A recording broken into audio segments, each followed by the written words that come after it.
What's up, everybody? This is Mind Your Money with MissBeHelpful, a show that highlights people and stories that will inspire you to get your money right.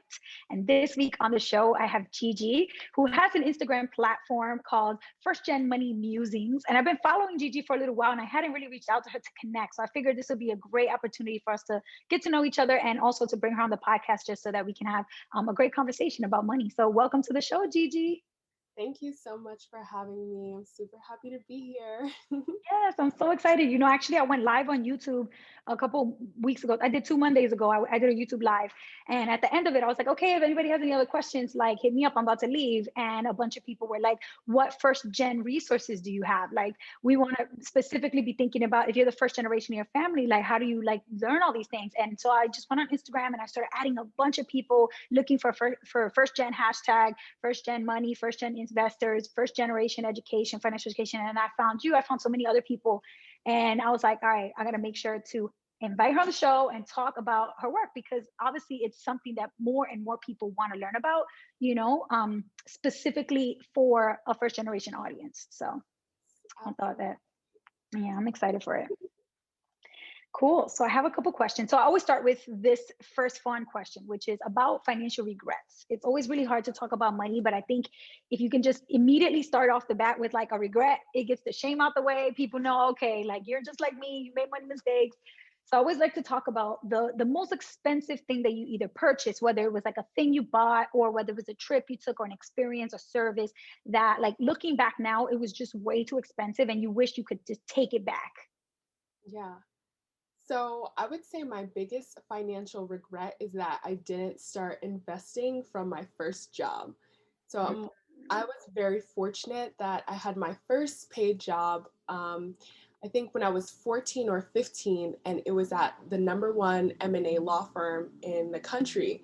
Ooh. So, I'm this age, I'm their youngest intern ever. I'm making like $17 an hour, which is, pretty affordable for a corporate law firm, but it's still more money than I'd ever seen at that point in my life and significantly above minimum wage. Yet I did not know anything about investing, but if I had just started then, even with a Roth IRA, like I could probably be retired right now and I'm 20. So, For real. Yeah. that is probably my biggest financial regret. Yeah, honestly, it's one of those things where like you just don't know what you don't know, right? Like if you're in your early 20s and you're getting $17 an hour, that's good money for somebody who just got an internship, who really just trying to figure things out. You aren't really trying to think about investing, and especially a Roth IRA, which is specifically a retirement account. In your mind, when you're like in your 20s, you're like, retirement account? What the hell? That's for my grandma. Like, I'm not retiring. And so it Yeah. doesn't feel like it's for you. Doesn't feel like it's meant for you. Yeah, I mean, I was actually 15 when I had this internship, so that's why I'm like, if I had So started lucky. then, like I could actually be retired now. Like if I just knew this information that like all these other people were privy to, especially in the sort of environment that I was working in.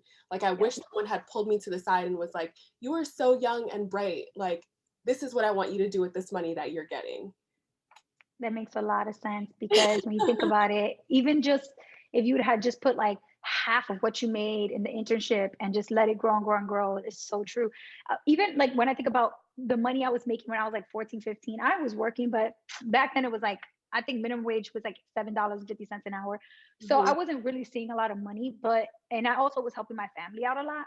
But when I think about like how many young people today, like if your parents teach you about a custodial Roth IRA, like you're gonna be chilling in your 20s. You're gonna be set in your 30s. Like you're gonna have that down payment for the house while all your other friends are scrambling trying to figure it out. Like those like generational wealth tips that get passed from one generation to the next, like that can really make or break setting you up for success with money. It's crazy. Absolutely, absolutely. Yeah, I love that you brought the Roth IRA. Everybody who listens to me, either on YouTube or Instagram, or even who listens to the podcast, know I'm obsessed with the Roth IRA. Y'all know, like Roth IRA all day.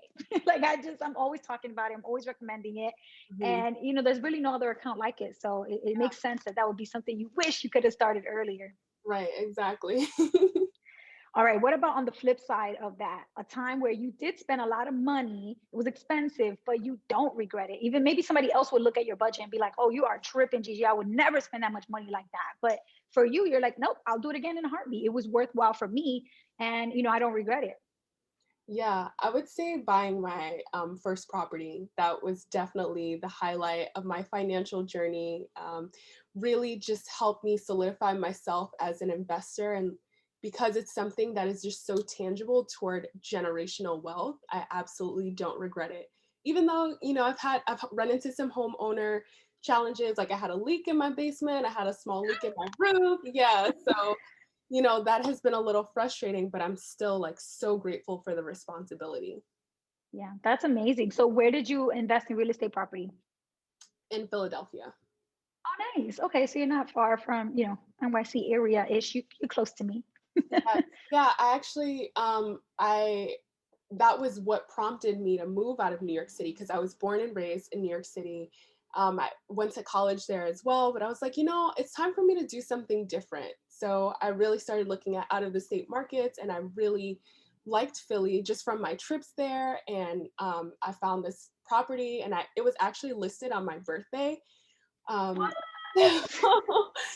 Yeah, it was so funny. It was listed on my birthday, which is in November, but I actually didn't see it until January. And when I put the offer in, and I was super shocked that it was still on the market because it was just Right. such a great place. I'm like, are you sure? Like to my realtor, but honestly, I just feel like the universe really wanted me to have it. That's amazing. So wow, so it didn't even take you that long to find a property that you like really, really loved. That was pretty quick. Yeah, yeah. That's amazing. Girl, you got lucky. So are you living there now or do you rent it or both?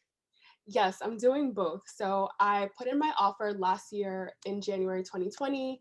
I closed on my property in the middle of March, in the middle of the pandemic. So I was Ooh, definitely wow. nervous, but yeah, luckily I didn't face any sort of hiccups. My so it's a mixed use property. So downstairs there's actually a bodega. Um, Cute. yeah, and it's just really awesome. I'm really happy to have it.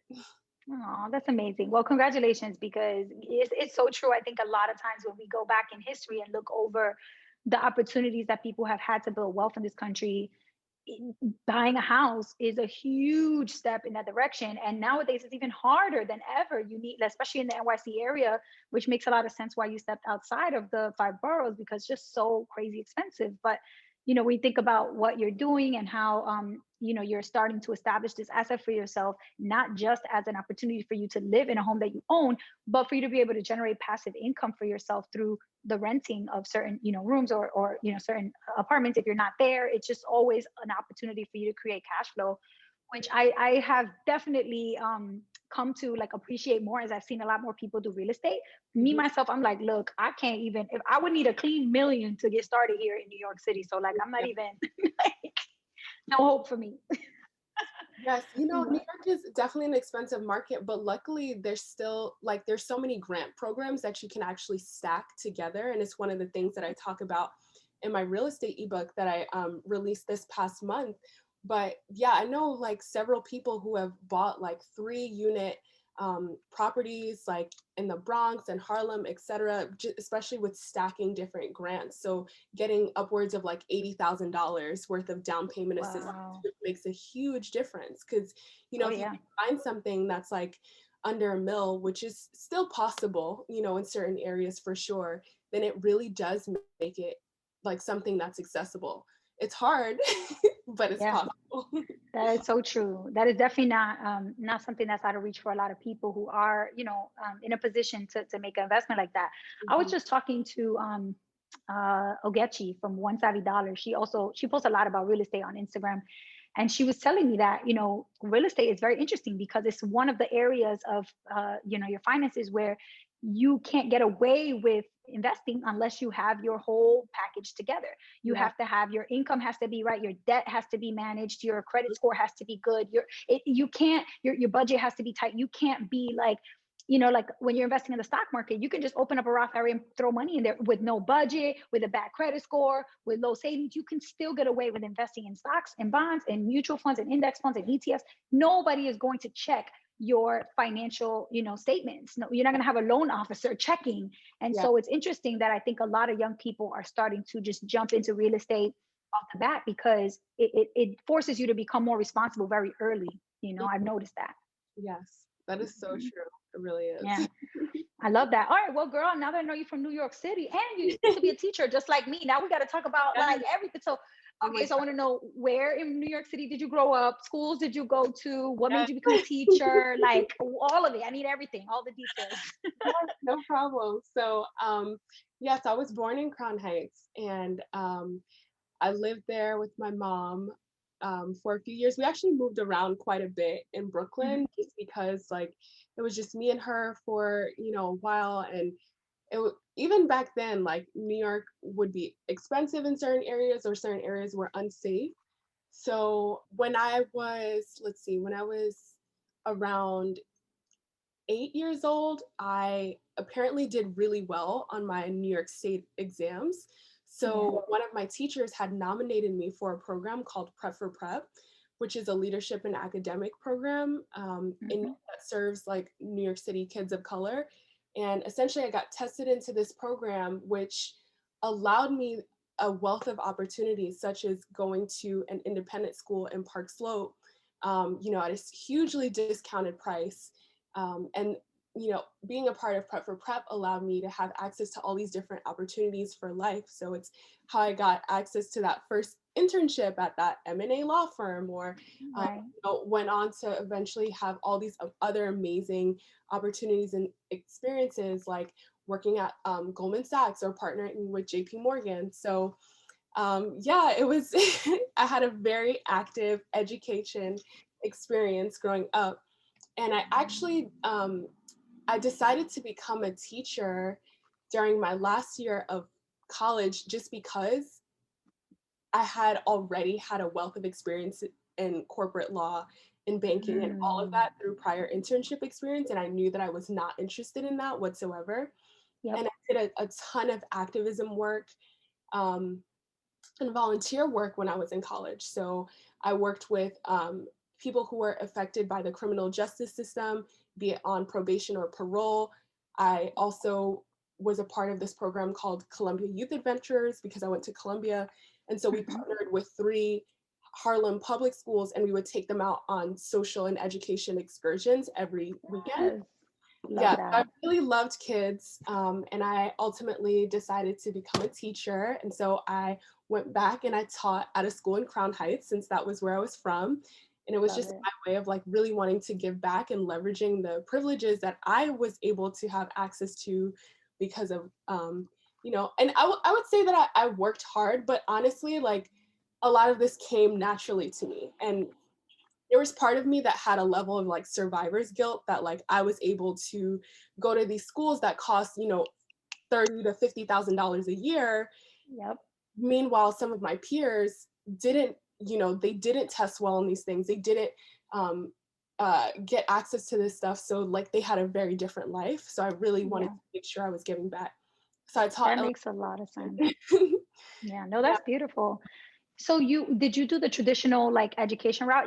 Did you stay in and finish with education major or minor and masters, or did you do like a teaching program? Because I did teach for America. So as soon as I graduated, I just came right back to Bushwick where I grew up and started teaching third Mhm, and fourth grade. But it was a 2-year commitment.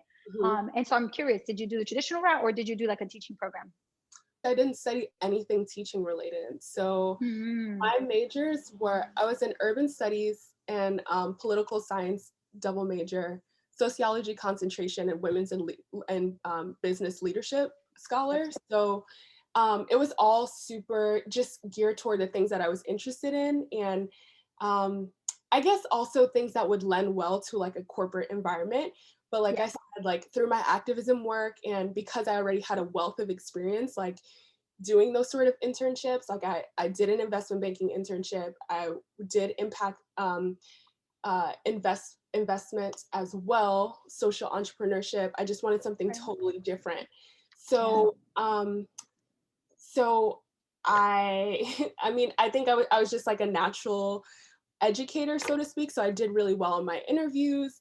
And yeah, so the first school that I applied to that I really liked, they hired me. And it was a charter school actually. And that was also strategic for me because I knew that they would pay more than like Hmm. New York City public education right when I Right. got out of school. And they were paying for my master's. So Yep. yeah, so I did that and I got Nice. my master's, and I continued to teach there for another 2 years just to kind of see like, like how things would change. Because to be honest, the education system, as I'm sure you know and you're very well aware of, is not the best. Yep. There's a lot of systemic challenges that really, I think, affect the longevity of quality teachers being in the school systems. So That's I right. feel like I gave it a solid shot. I put in 4 years. I really tried over those years to really become a educator and make a difference, and also try to have an impact on the leadership in my school community. But ultimately, after that 4 years, it was time for me to go. Girl, you beat me. I was 3 years. 3 years in, I was like, so where's that retirement package? Because I'm ready to retire. Like I'm good. I'm ready to go. Like I was exhausted. So I also taught at a charter school. I taught a charter school out in East New York, or like kind of further out, like Canarsie. Hmm. And it was just a lot. Like it was a first year turnaround charter, so nobody had ever heard of it before, and a lot of the students were coming from the same school building, except that like they split the school building in half and gave half the school to the charter school and half the school to the traditional public school. And it was just, the community did not like it, of course, with good reason. If a random school just shuts down half of the existing school and opens up a new school in there, it's confusing. And why can't all the kids go? It was definitely like a weird environment. But once the families and the students came in and kind of got to know us and realized like it really was a lot of people from the community, or like from close by neighborhoods, trying to like really at least work within the confines of the system to make it better for at least some, not if not all students, at least some of them.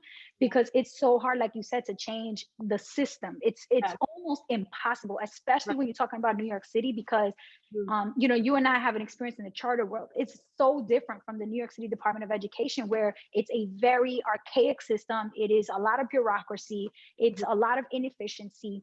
Things are being done the way they were being done when you and me were born, or Yeah, before we were born. And so it's really hard to get leaders to like pay attention to things that need to change, which is one of the reasons why you see it's 2021 and we still not teaching kids about personal finance in schools. Like, mhm. Yeah, hello, what right, are we doing? What are we doing? So right. Uh, yeah, yeah.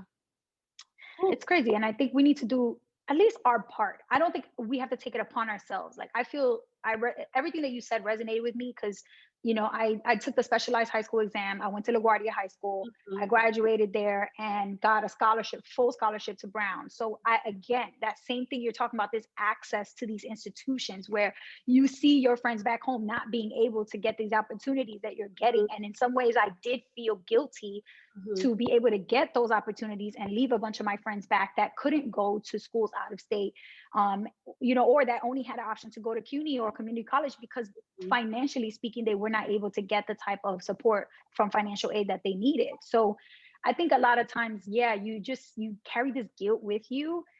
So it's interesting that you mentioned that. I wonder if you still, do you feel like you still feel the guilt, or do you feel like you've channeled that into a healthier emotion where you feel like you want to just give, or how you kind of manage that? Because I feel the same way, and I don't even know how I feel. I'm just curious about you. No, these are such great questions. Thank you so much for asking them. Honestly, I don't feel guilty.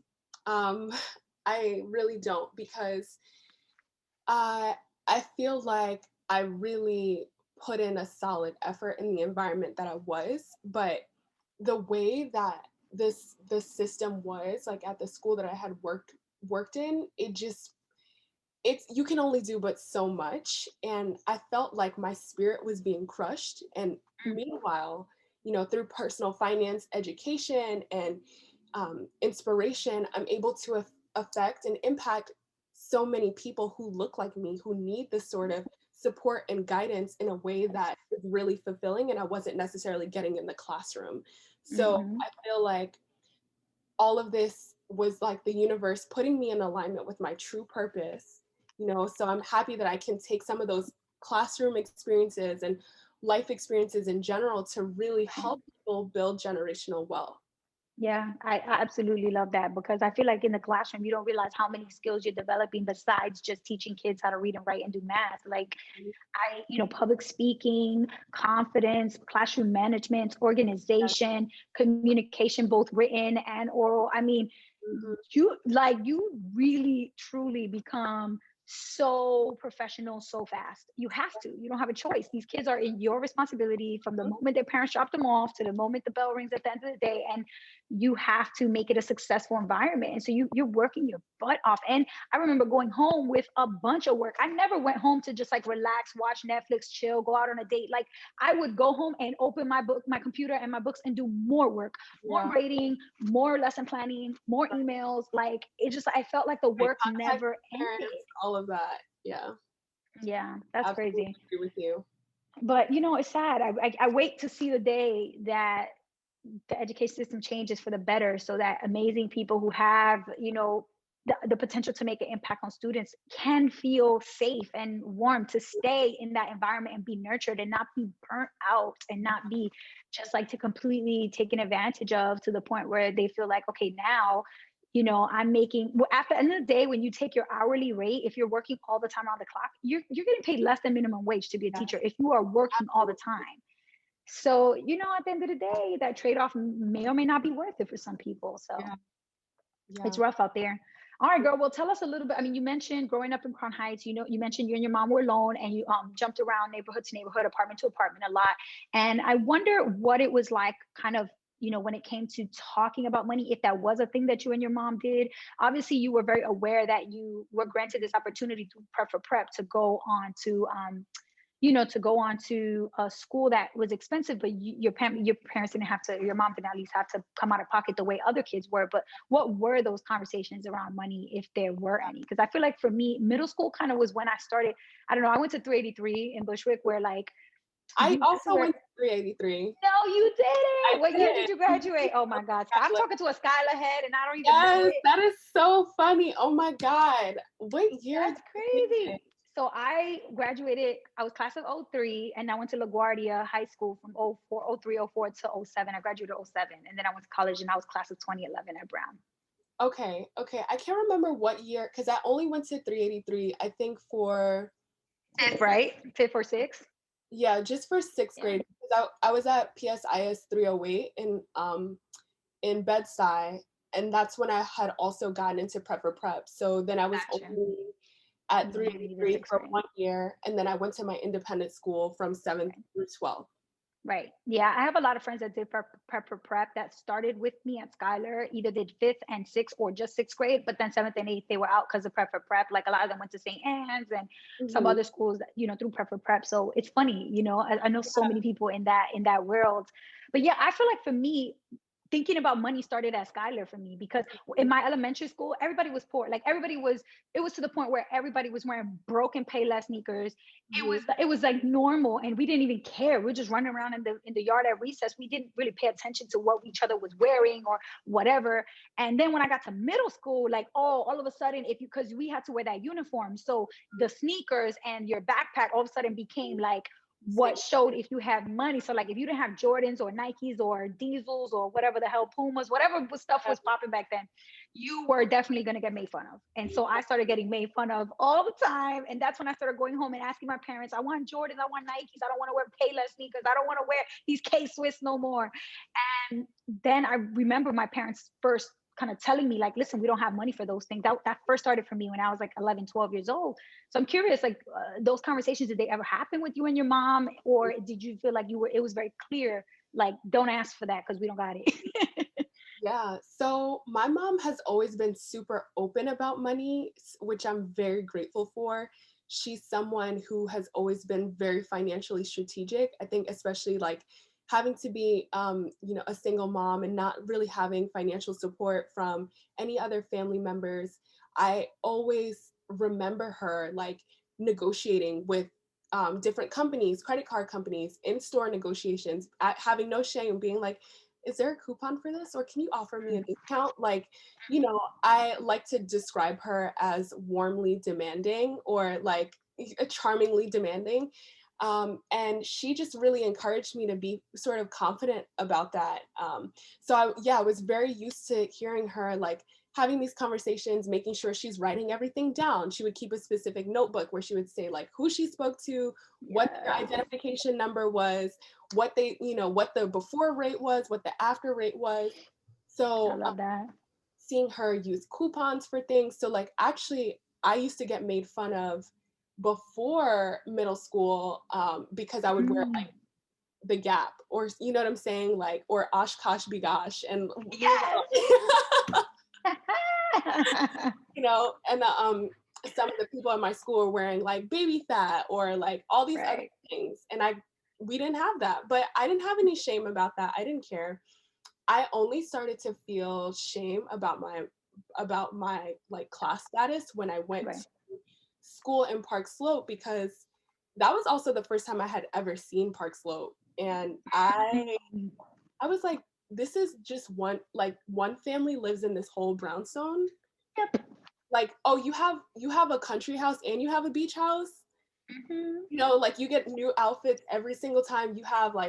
You get all these extra lessons paid for. You have a nanny who is, usually like Black or Latina. You know what I'm saying? Mhm. Like, it was just such a huge culture shock for me. I was not Yes. used to it. So that's really when I became aware of like, oh, I'm poor, like, compared Right. Like to I didn't even know. I didn't even know I was poor. Y'all didn't tell me I was poor. Why you didn't y'all tell me I was poor? I'm like, sharing a 1 bedroom with my mom, and like y'all have 5 floors in your house, and then you have a couple other houses. Like that's different. Yes, real different. It's crazy. And I think, if anything, you're so fortunate to have had that culture shock happen to you so early in life, because that culture shock didn't happen for me until I went off to Brown. And Mhm. at that point, the social pressures of like trying to fit in with these kids was what got me into over $20,000 of credit card debt. Wow. Because I was like, oh, y'all going to the mall? I'm coming. Or y'all going to the movies? I'm going. Or there's a party in Boston, we're driving, I'm coming. And every time everybody would do something, I felt like I couldn't say no, because I'm already different, and I don't want to be, even more perceived as even more different. So now I'm going to have to do everything that I can to blend in. And one of those things is to just go with the flow, spend money on things at the mall. If that's what we're doing it, put it on the credit cards and just pay it back slowly. Mhm. And that social pressure to have, like, even stupid things like having a name brand purse or having a name brand like pair of boots, or it was just like I gave into that social pressure so bad, because in middle school I couldn't do it because my parents didn't want to spend, didn't have the money, and Mhm. were not going to entertain me. And in high school I did have a job, but I had like the same like 2 or 3 pairs of sneakers I would rock all the time. I would just recycle them over and over. It was rinse and repeat with my Air Max, with my, like, it was just the same ones, and I got away with it because I was smart and funny, so I had my own little place in the cliques. But in college it was just a totally different ball game. Like, it was the kind of wealth that you just can't even imagine, like, because you never had that exposure. So I Mhm. imagine that getting to college, getting to high school, or in your older high school years, and then going to college, that you didn't have to worry about that shock because you had experienced it already years before. Yeah, yeah, it was definitely. I feel like I kind of had gotten over it. By the time I got to college, it was definitely still a challenge and a struggle, because at like during my freshman year of high school, we actually got priced out of New York, so we moved to Newark, New Jersey. Hmm. But I still commuted to the school every day, so I had like Um, 2-hour daily commute back and forth from Newark. Like I was super embarrassed to like have friends over, because especially at that time in 2012, like Newark like was still considered like the hood. But it was an opportunity for my family to buy a home, and like they bought a three unit home. So again, that helped like with our mortgage burden, because they were able to rent out 2 of the units. yep. But it was tough for me, like knowing that like I like have so little money compared to my peers, that I have to live out of state and commute to school every day, like by myself, so that I still have Right. access to this opportunity. Yep. Um, so I kind of like withdrew myself, and I actually was mostly friends with people outside of my independent school. So Mm. my best friends went to like Baruch and Beacon. Because there's so like more like financial diversity, because like, you know, such as yourself, like there are kids who look like us who are able to get access to these schools because of, you know, how they've done or whatever, but they weren't necessarily well off like all my peers in my independent school. Right. So that really helps me a lot. And then when I went to college, like when I went to Columbia, I also like I was just so into my work, and also like still prioritizing my friendships that I had grown up with rather than building relationships with kids at school, because I just felt like I was more grown than them, you know? And that's not to say like, Yeah. it's not to say that like I thought I was better or anything like that, but it's just like because I had experienced this New York City life, I'm like, y'all, like this is new for y'all. This is not new for me. You know what I'm Right. saying? I have nothing to prove to you at this point. And I was also lucky because in a sense because like of that exposure. Like Yes. I'm gonna be honest, like my freshman year, I used to party a lot, like in New York City Mhm. nightlife. You know, the city is your playground. What else you gonna do when you're 19 and you're in New York Right. City? Yeah. And I mean, and at the time, like the New York City clubs were like very lucrative, or like for yeah, and for certain groups of people, like I was modeling at the time, so I would go out with like hang out with like model promoters, so we would get like dinners paid Mhm. for, you know what I'm saying? So it was an opportunity for me to like experience this sort of like luxurious lifestyle that was paid for. Yeah. Again, I know because I have a certain privilege because of how I looked, but it's like, look, I'm eating at this 5-star restaurant and I don't have to worry about it. Or I'm like getting drunk, you know what I'm saying? Like, Well, so, I'm gonna take advantage. okay, right. Like, I can't afford this. So, look, this is my free meal, this is my free dinner, and I get to have fun. So, yeah. Yeah, I hear that. Shoot, that's tempting. I would definitely have taken advantage too. But you're so lucky because I feel like one of my older sisters went to Barnard, and one of the things that she refused to do was to stay at home, even though like financially speaking, when you see it, you're like, it doesn't make any kind of sense for you to pay that much money for a dorm room when you live in Bushwick, which is 45 minutes to an hour commute on the train to get to Columbia. Mhm. But at the end of the day, she was like waiting for the day she could go off to college, and she just wanted to do her own thing. Yeah. So she was waiting to turn 18 so she could be out. And you know, in my house there's 9 kids. So there's 8 brothers and sisters, plus Mhm. me, plus my mom, plus my dad. There's a lot of people. So she was dying to really have her own space and to go off and do her thing. And my parents are very, very strict. So she was just waiting for to not have a curfew, to not have to go to church, to, you know, all the Yeah. things that she just wanted to do her own thing. And I remember she got a dorm room, went to Barnard, and like my parents were not really able to help her financially, and she was dealing with so much because of the financial aid and everything, making sure tuition was paid, plus the dorm, plus your meals, plus everything. And I remember she would pick me up because LaGuardia is on 66th Street, which is literally like 3 or 4 stops downtown. You Yeah. know, just take the Mhm. train up. Back then, where there used to be a 9 train, but not anymore. But Yeah. now you take the 1 train uptown Yeah. to Oh my 116. God. So I would take the train to go see her, or and help her. Sometimes she would have like projects that I would help her with, because I was art major and she was doing architecture. So I would go help her, and she would be like, "Are you hungry? Let's go grab some food." And then she would go to the ATM machine, stick her Mhm. credit card in there, and take out cash. Mm. And that was one of my earliest memories where I saw her doing that. And I was like, wait, you can get cash out of a credit card? Like Mhm. in my mind, I remember like registering that. Yeah. But then, like, I kind of forgot about it. And Mhm. then later on, when I was in college, I remember getting my own credit cards and using them to just like swipe everything at the mall, just buy stuff, right? So swiping my credit card, I was too afraid to get cash out of the account. And I don't know why. I guess maybe because I saw her doing that, and I knew like the way she did it made me seem like she knew she wasn't supposed to be doing that. Mhm. And it just kind of sat with me like, ooh, like maybe that's not the right way to use the cards, like just swipe it and pay it. But Mhm. I never really truly understood the big differences between those types of spending on credit. And it's just crazy how you go off and you just do when you're so young, you don't have any guidance.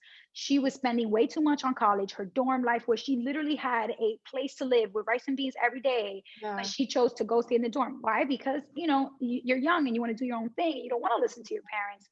And, you know, being that my parents are immigrants, they didn't really know how to coach her or guide her. They didn't put their Mhm. foot down and say no, because this was one of their first, we're the first generation to go to college. Yeah. So they're like, if you have to go stay in a dorm, like, I guess that's a great thing. Nobody looked over her financial, like financial aid, nothing. So it's crazy how when you're at that age, you go off and you're really going to like a totally different world and you're completely on your own to figure it out. Yeah. But I think it was a blessing for you in some ways, even though that's an annoying ass commute taking that New Jersey Transit. Mhm. But I do imagine that you were able to really manage so much better off financially than a lot of other people that, might end up with crazy amounts of debt from Columbia or any other Ivy League school for that matter. Well, I actually did stay on campus for college. So I was only commuting when I was in high school, like to my school in Park Slope. But then Oh, that's even worse. Woo! So yeah, you went out home. I was commuting in high school. That was what was super humbling for me. So for me at that point when was going to school, I was like, no, mom, like I need to live on campus because Yes. I can't do this anymore. I'm like spending my teenage years waking up at like 5:30 in the morning, commuting like, 2 hours to go to school and then 2 hours back. And plus I was on the speech and debate team. I played sports. So those things would end late. And, it was just a lot for me at that age. But it It's a lot really for humbled me. anybody. Yeah, Yeah. It it's a definitely lot. humbled me. And I'm fortunate because my mom, even I didn't get a full ride, but my mom negotiated for my college tuition. Nice. So technically she like made too much money for me to get like a full ride, which is ridiculous because you know what I'm saying? Like, She's a single parent. right, Like what? right. And at it was just ridiculous. So even though my mom, I'm fortunate my mom was able to um like make I think at that point she was just starting to make six figures in her career, even though she didn't go to college. My mom actually graduated from college after me. But Wow. yeah, but so it's just like y'all shouldn't be asking our family for money or whatever. She made too much money on paper. But I only had about 20K in federal student loans. And so like those also got deferred when I got my master's. Like so it wasn't anything crazy, and my Yeah. interest rates were all like under 4%. So Yeah, girl, you got lucky because my 20 grand was all credit card debt. It was at like 24, 26%. oh man. So yeah, because I was out here swiping Visas and MasterCards, girl, but nobody was there to tell me, girl, what are you doing? What are you doing? Yeah, I was super That's mindful of my crazy. money in college because I also knew that I didn't want to live at home once I graduated. So That's right. I, That's right. after that Listen. first year, I was like, okay, what do I need to do to be able to get my own apartment in New York City when I Hmm. graduate? So I opened up Honey, yes. my first credit card, but I kept my utilization below 30%, to build Nice. my credit score. So I was able to like graduate, like with a high 700s credit score, and then Yeah. like have like 3 to 4 months worth of like rent saved up so I can get my own apartment without my mom. That's awesome. That's amazing. And look how far you come because now you actually own your own property, which is amazing. Thank So you. tell us a little bit about First Gen Money Musings. Is this something that you decided to start more so for yourself as an accountability measure, or was it something where you knew you wanted to help like grow a community and help other people learn from your story? Yeah, it started like I officially started First Gen Money Musings this past summer. Mhm. Um, but the idea, like the conversation started, I want to say in 2018, when just like on Black Friday, I just shared like a story to my personal Instagram page about like owning the brands that you buy. And I was just Mm. encouraging folks. I was like, like, yeah, this is Black Friday, but like consider like buying these companies in the stock market, because you'll get these higher returns. So I did like a little demo of like how to open up a brokerage account, and I thought it was like not a big deal, but like it ended up like blowing up and like getting like thousands of views and stuff. And I was like, whoa, like I didn't realize Just that, random. Hmm. yeah, like that my peers really needed to have this conversation. So I started sharing more about like my personal finance journey, on my personal Instagram page, and just sharing different tips. And then also I realized how important it was because at the time I was living in Bed-Stuy, and I was actually living across the street from my old elementary school. And at the time for my lease renewal, I really wanted like two women of color to come in and move in to replace my roommates. Yeah. But it was so hard to find women of color who Mm. like had everything that would have made them be approved by my landlords. And I was like quite shocked because I kind of had this like assumption that like, oh, like we're college educated, like we all have like 700 credit scores, or we all have like a few, months worth of money saved up. But it just wasn't the case. So I realized the urge, Right. and so I started sharing way more. Yeah. So then eventually, Wow. like I stopped doing it on my personal Instagram, and so I started First Gen Money Musings. That's awesome. And now you're about to hit 4,000 followers, which is amazing. And a lot of the content that you post also, I feel like, is, besides being super relatable, which I think is what brings people back, it's also like really just easy and digestible, like quotes and retweets and images, like things, it's quick graphics, like, I mean, there's just quick things where I feel like there's one that I really like. Let me see if I can go back to it. Non-money things that help attract abundance, gratitude, therapy, self-love. It's more than money. It's really this holistic approach to your lifestyle that really does interact with money in a lot of ways, but it's more than money. And I think I mean, I just couldn't agree more with that ethos and that culture of like making sure we know it's not just about the dollar bills. That's important, but there's so much more than that in your mind and within you that you have to get right in order to really align your values to your finances. Exactly. Thank you so much. I really appreciate that affirmation. Yeah, I love it. I really love it. Okay, so what about now? What is your life like now? You're living in Philly. You have this awesome house you own. What's your work life? Are you now full-time engineer? Are you still doing education stuff? Is First Gen Money Musings all the things that you do? What's your life like now? Yeah. So I got a scholarship for an engineering boot camp, and so I finished that in December, and then I also got hired to be an engineering teaching fellow. So that's what I'm doing right now. I have like Wow. students that I'm basically getting paid to continue learning and to like mentor students in Awesome. my program. That's So amazing. I'm That's super amazing. grateful. Thank you. I'm super grateful for that. I really love it.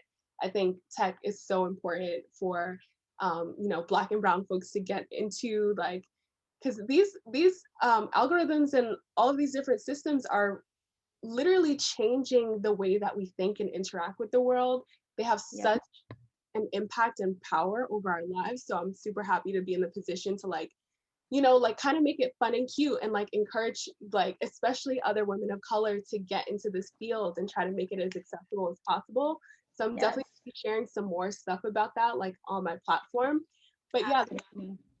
that's mostly what I'm doing now. And now that I'm done with my engineering program, because like it was so intense, I basically like took like 4 months off of my Instagram, like, and my platform because of all the coding work that I had to do. But now it feels like I have the time to create content again and to Mhm. really focus on building up my brand so that it becomes something like way more sustainable. I love that. So did you get into engineering just like on a whim? Was it something that you always had interest in? Because you said in undergrad you were urban studies, sociology, and then you did classroom instruction. You had experience banking and corporate wasn't your thing. And all of a sudden you're like, what about engineering? Like how did like that just land in your lap? Like what happened? You just became a coder one day to the next, girl.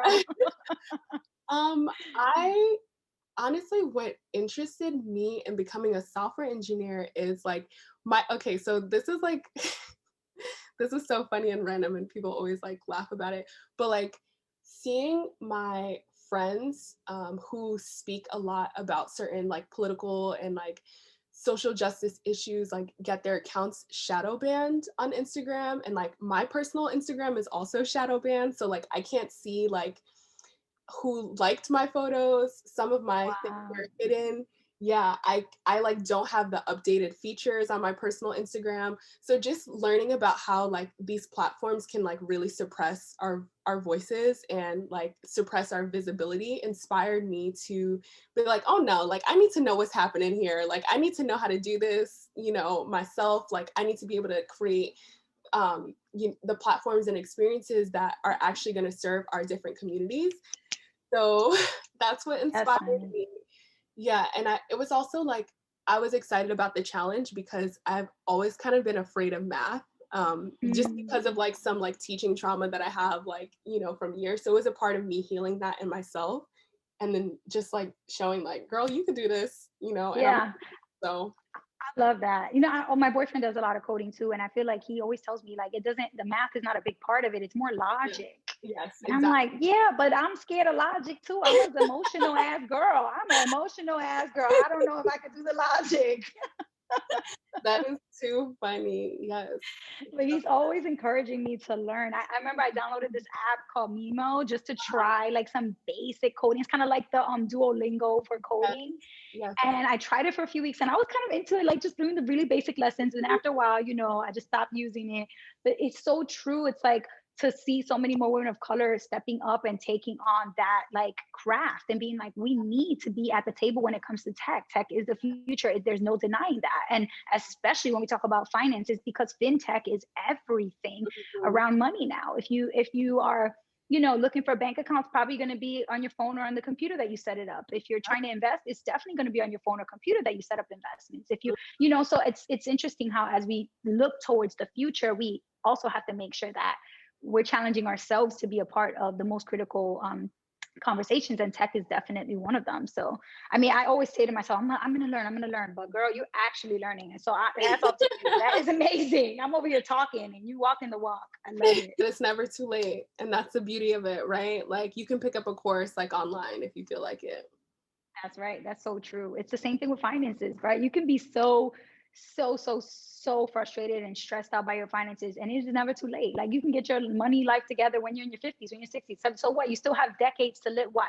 Right. It doesn't matter. Like, why keep making excuses when you can literally fix it anytime? You can start making time for it. So I definitely love that message.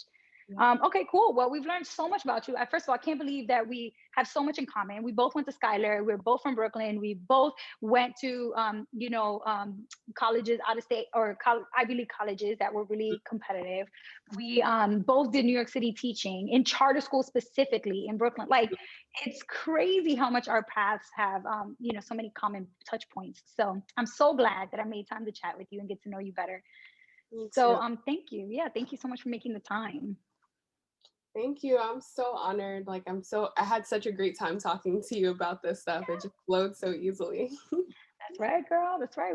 We have to do more of that proactive reaching out to other women of color to network, because I feel like the podcast was my excuse to start reaching out to other people. Otherwise, I would just been creating videos on YouTube by myself. And so Mhm. I put that out there, like I am going to make a podcast so that I can have more conversations. So I love it. If you're eventually down the line looking for a new project to help you connect with other people, consider a podcast. It's just a great excuse to like reach out to somebody and say, hey, can you jump on here 10, 15, 20 minutes? And then boom, your network just grows every time you have a new conversation. It's awesome. Absolutely right. All right, girl. So the last thing I always ask on the show is I'm going to take a dollar bill. I'm going to take off George Washington's behind. I'm going to take off the United States of America stuff over him. Hopefully that doesn't offend anybody, but I've been doing it for a minute, so we should be okay.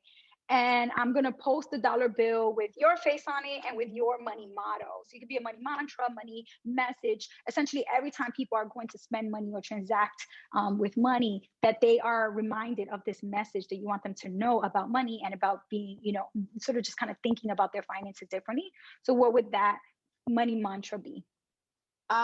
There's one that I like. It's not just like a one quick mantra, but Mm-hmm. um money finds its way to me. Money recognizes me. Money is comfortable around me. Yes, it's an affirmation to invite money into your life. I love it. Exactly. I love that. All right, girl. Well, I'm definitely gonna put that on your dollar bill, and I'll tag you on Instagram so you can share it and so you can see it. And I can't wait to share this episode with people. I feel like they don't hear the genuine connecting that happened. We literally didn't even know so much about each other that we have in common. Yes, I love this conversation. me too. But yeah, as you keep, obviously doing so many different projects, you keep growing in your engineering practice, but also growing First Gen Money Musings. Let me know if there's any other ways that we can work together and I can help you grow what you're building, because it's so important. And, it's now more than ever important for us to use our voices to talk about these issues. Yes, absolutely. Thank you so much. I'm so excited to stay connected. Yes, thank you, Gigi. Have a good rest of your week. You too, Yanali. Take care. If you like this video, which I'm sure you did because the video was the bomb, then you're going to want to watch all the other episodes of the Mind Your Money with Miss Be Helpful podcast. And they're all right here in this playlist. So click the playlist to watch those episodes. And if you haven't subscribed to this YouTube channel yet, I don't know what you're waiting for. Click the subscribe button right now so you can get videos every single week and to join Team Be Helpful right here. That's all I have for you guys. Till next time, peace. Peace.